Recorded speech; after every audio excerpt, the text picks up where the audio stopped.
Ahora veremos el arranque estrella-triángulo para un motor trifásico. Para esto vamos a necesitar de algunos elementos como son un motor trifásico de 6 terminales. Estos motores se pueden configurar tanto en estrella para voltaje alto y en triángulo para voltaje bajo.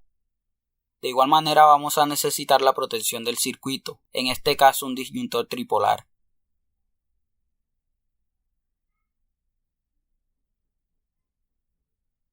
De igual manera vamos a necesitar 3 contactores, un contactor de línea, un contactor de triángulo y un contactor de estrella.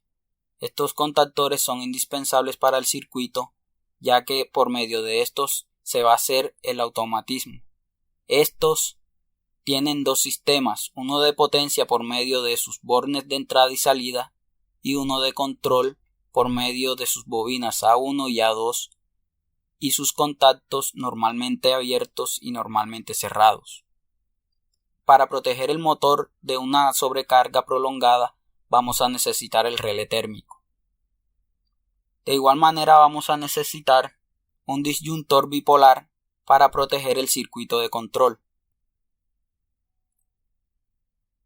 También vamos a necesitar un relé temporizado neumático.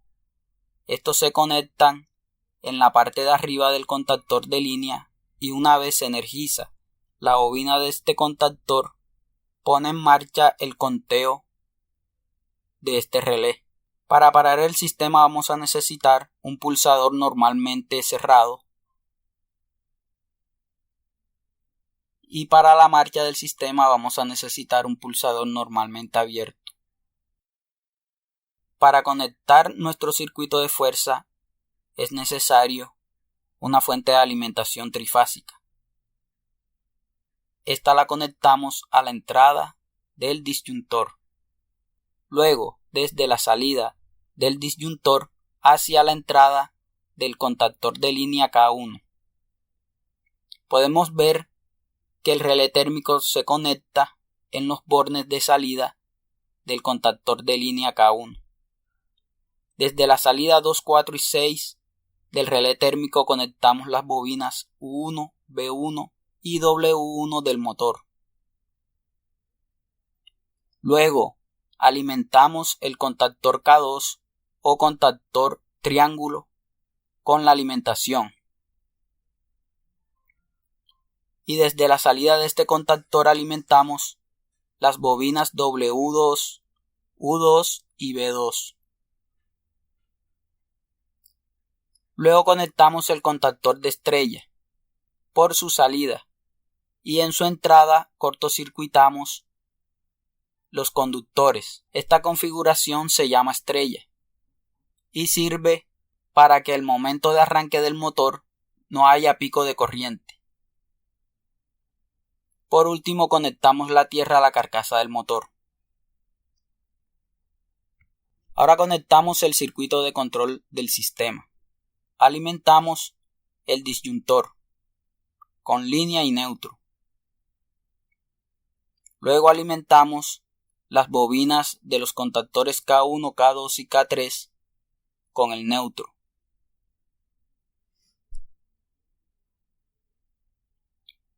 Luego de esto, conectamos desde la salida del disyuntor hacia los contactos normalmente cerrados del relé térmico. Y desde la salida de estos contactos hacia el pulsador de paro S1. Y desde la salida de este conectamos la entrada del pulsador de marcha S2. De la salida del pulsador de marcha conectamos hacia la bobina del contactor de línea K1.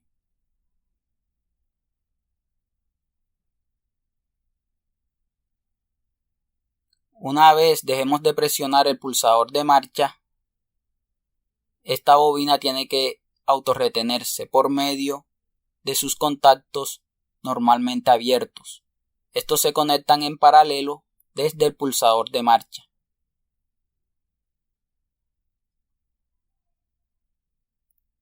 Para conectar las bobinas del K2 y K3 lo hacemos por medio de los contactos normalmente abiertos y cerrados del relé temporizador. Este lo ponemos arriba del contactor de línea. Alimentamos sus contactos.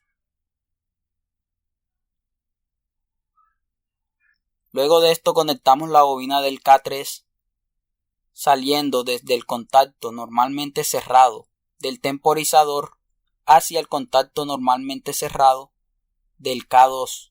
Esto para hacer un enclavamiento entre los contactores K2 y K3.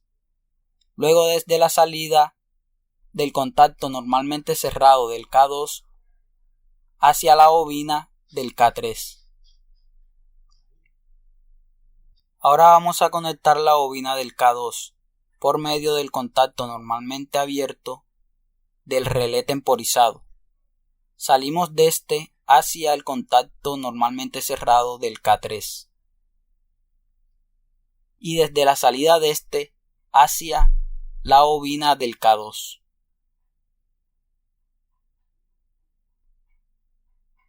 Cuando presionamos el pulsador de marcha S2, se energiza la bobina del K1 y activa el contador, activando de igual forma la bobina del K3. Una vez termine de contar el relé térmico, sus contactos cambian de estado, desactivando el K3 y activando el K2 de triángulo. Vamos a probar el circuito. Activamos el disyuntor trifásico de potencia y activamos el disyuntor bifásico de control.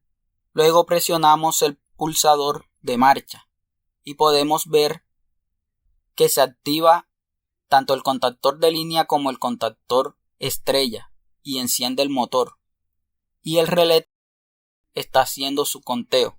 Una vez termine de hacer el conteo, el relé se desactiva la bobina del contactor estrella y se activa la bobina del contactor de triángulo, y podemos ver que también el motor llega a su velocidad nominal.